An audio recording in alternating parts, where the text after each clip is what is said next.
Today, we're going to be exploring Antoni Gaudí, the human behind the masterpieces. It's a truly incredible story. You know, most of us probably know Antoni Gaudí as the genius architect behind the Sagrada Familia. It's completely iconic, but honestly, a single word like architect could never really capture an entire human life. Gaudí was just so much more than that. I mean, just look at his work. He designed furniture that literally embraced the human body. Iron gates that didn't just sit there, they seemed to organically grow, almost like living vines. He crafted lamps that completely transformed ordinary city streets into works of art.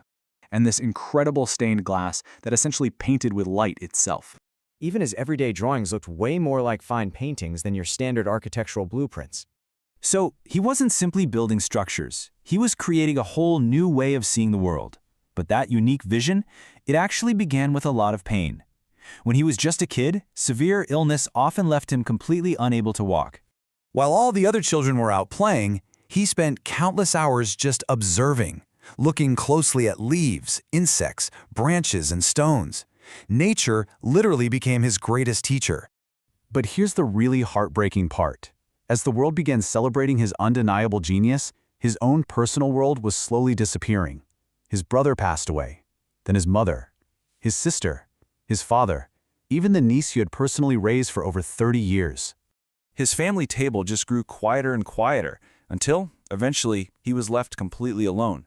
The one woman he loved ended up choosing another life, and so Gaudí never married. In the end, only one thing remained for him: his unfinished cathedral. He actually moved into a tiny, simple room right beneath the Sagrada Familia. Over time, his clothes became incredibly worn.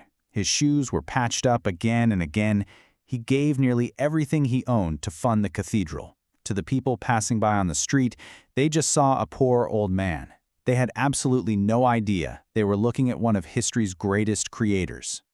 Then, on June 7, 1926, tragedy struck. He was hit by a tram. And because of his ragged appearance, several taxi drivers actually refused to help him. He was taken to a hospital for the poor, and it took a while before anyone even recognized his name. When he finally passed away, they checked his pockets.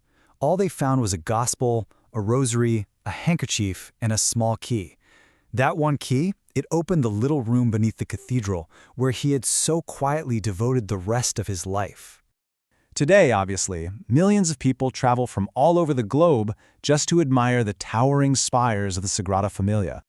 But before we remember Antoni Gaudí solely as an architect, we really need to remember him as a human being. He was a deeply devoted artist who gave absolutely everything he had, just so that his beautiful dream could outlive him. And it truly did.